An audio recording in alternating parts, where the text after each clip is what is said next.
Okay, so welcome guys. This is going to be our 5th episode of our PC build guide. Today's build guide is going to be focusing on a gamer streamer point of view. So it's something a little different than our usual guides in the past.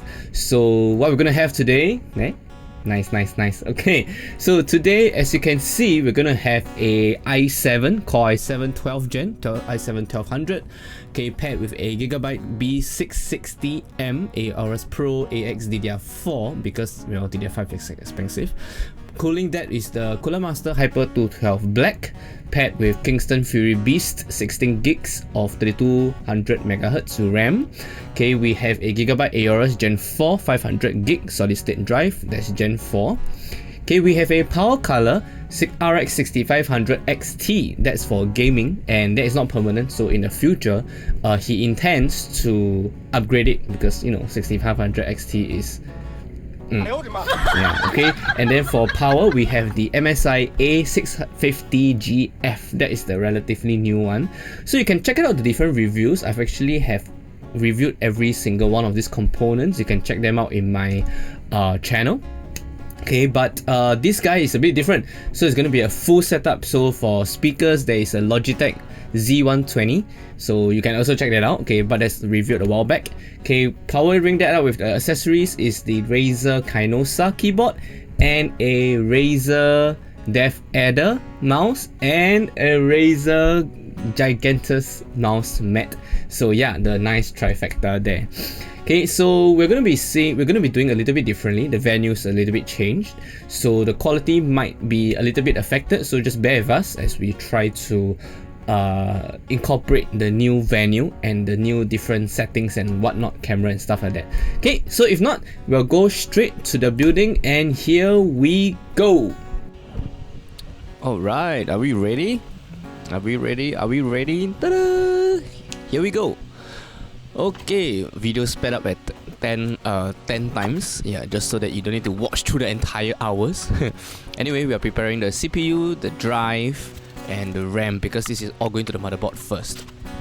Okay, so first step is carefully remove the CPU, align the notch, okay, with the CPU, with the one on the motherboard, and put it in. Okay, make sure that it's properly seated in. After that, you want to just to make sure everything is okay. I'm just checking the manual just to double check everything, right? Yeah. Make sure your DDR slots are located in dual rank mode if it's 2-piece, so they should be closest to the CPU. After that, put in the slot, put in the SSD M.2 into the motherboard, and if the motherboard comes with the heatsink like what you're looking at now, then you don't need to add extra lah. You just screw the cooler in will do. Okay, now it's time for the CPU cooler itself, which is quite annoying. I choose to do a X pattern for the thermal paste with a little dots at the side. But you really can't go wrong with putting more. It's just don't put until the whole thing looks like hamburger lah. Okay, so after that, you want to screw in the back plate first. Yeah, don't forget, very important, right? Don't forget to peel off the protective plastic on the base of the cooler. Okay, after that, screen the CPU cooler with the X pattern as you see. Yeah, don't screen like clockwise or counterclockwise because it will mess up the tension. Go in the X pattern. After that, it's secure. Then slowly make it in even tighter and tighter. Okay, so after that, then you install the fan clips. Okay, so using the cheapskate clips because budget. Yeah, after that, you're done. When you're done, add in the other fans and whatever, and then you can do work on the cable management for the CPU cooler. So that should not be too hard because you just need to cap them together. Cap meaning like you just need to secure them together. Okay. If you have cable ties, now's the best time to use. Make sure your CPU fan goes into the motherboard header 4-pin labeled CPU cooler, because most motherboards, right, if the CPU cooler is not attached, the system will not start. So just make sure you do that. Okay, if it comes with a 2-in-1 splitter, even better, so both of your fans can be controlled in one single header. Alright, it's optimal lah for both fans to move in a similar direction, a similar speed, sorry, and direction of course. Yeah. Okay, now I'm preparing the case, just making sure we put on the extra fans well.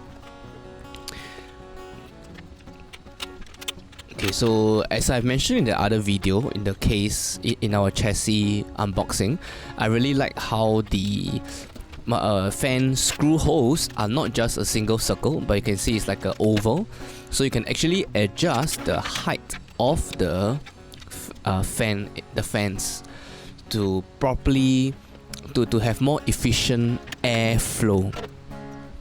Okay, after that, right, you take out all the things that you don't need to be in the chassis for now, like so that you can unclip the cables, make it loose so that they are not in the way.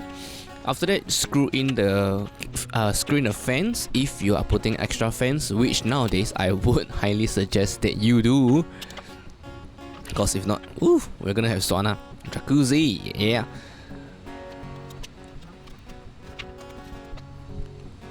Okay, after the first fan is done, I'm putting the second fan. Remember, you don't need to put them side by side.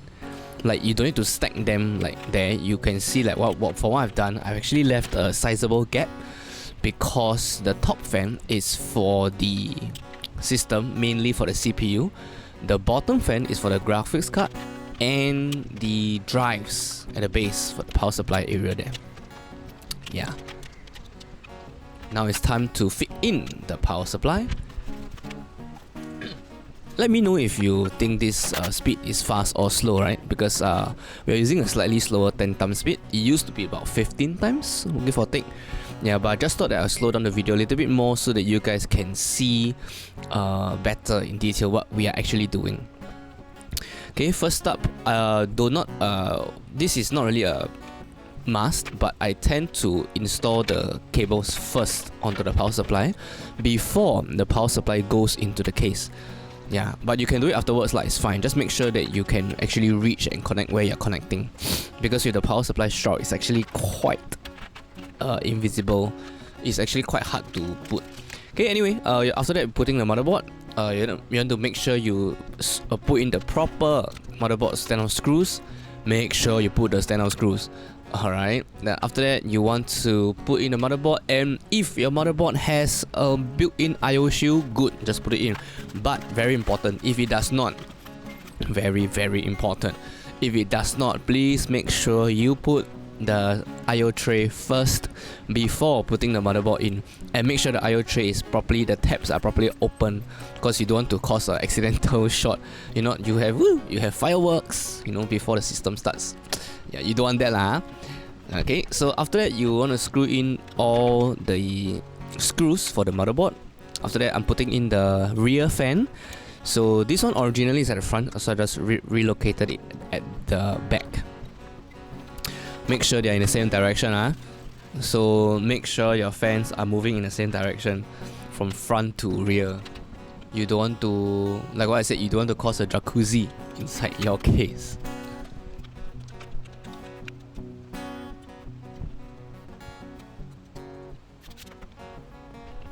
Pro tip, right, as you are currently doing the installation and everything, you don't need to focus too much on cable management for the time being. Okay, you don't need, because you're still in the process of installing all the different cables and everything, so you don't need to make sure everything is super tight. Just make sure they are nicely managed, like roughly, so that you know which cable goes where, and that's about it. Alright.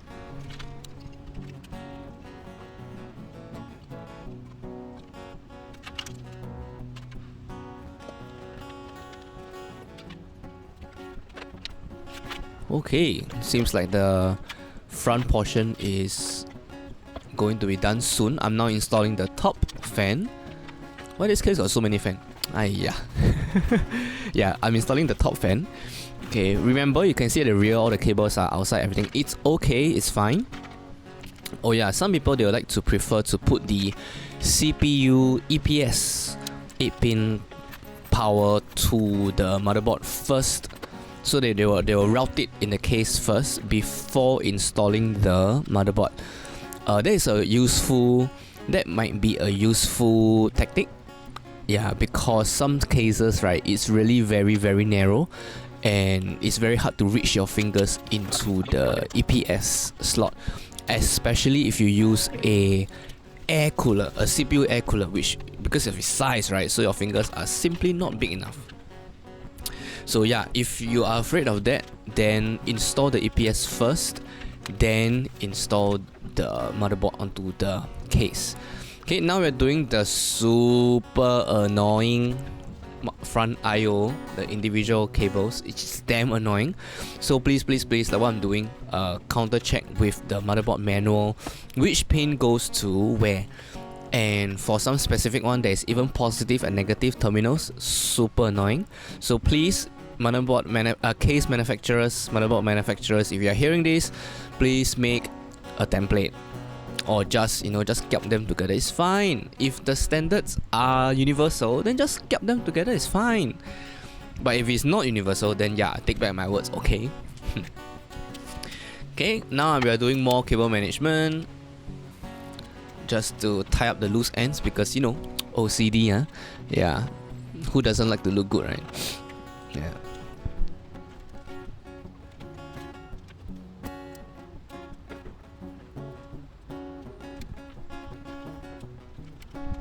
Alright, so this build is for a streamer setup. As I've mentioned, you have a Core i7, 12th gen Core i7. That is a lot of cores, but the GPU is only a RX 6500 XT. So put in the comment section, what GPU should this system upgrade to in the future for full HD gaming / streaming. Let us know. I'm quite curious also as to what kind of how much graphics horsepower do you use. Alright, anyway, back to this system. You can see that we have already installed the graphics card. And yeah, I can see that the power supply one, right? The power cable to the graphics card, you can see that there's two 8-pin, right? I actually tied up the second 8-pin because I'm not using it, so that it actually looks neater. But there's actually a more proper reason for that, because when it hangs out, right, it's still exposed, right? All these electrical contacts are exposed, even though it's not directly exposed, but you just don't want to have any risk of anything happening. And also for airflow, when it's very little resistance, the air can flow more freely through the case and to the graphics card, because it will run quite hot. Okay, so we are done. I forgot to mention the webcam is Logitech C615. How can a streamer not have a webcam, right? So yeah, you can see that the build is pretty much completed. Side panels are on and the cooler looks amazing, but I've actually put the default fan on the back. So I put the first fan, a ARGB fan. That is actually the Cooler Master Sickle Flow. I actually took that from one of their AIOs, so it's all Cooler Master, it's on the family. And who doesn't like some RGB bling, right? You have the RAM as the RGB and you have the fan as the RGB as well. Okay, so you can see from the profile, you can see from the game, I have actually tested it on Geekbench. You can see that the single core score of the i7 of the 12th gen is crazy. Like back when the AMD Ryzen 5000 first came out, like everybody thought that was great, like the IPC games were amazing, and then Intel won up. I love competition. Okay, so anyway, yeah, that will be it for our build guide, 5th edition. So hope you guys have really enjoyed this kind of build guides, but let us know how we can improve on it. Yeah, for those people who just want to hate, yeah, just stop it, get some help. But for those of you guys who really wants to give constructive feedback, please let us know. Okay, so please support us, like our videos and subscribe to our channel if you haven't done so yet. And that's the end for today. I'm Chester. See you guys.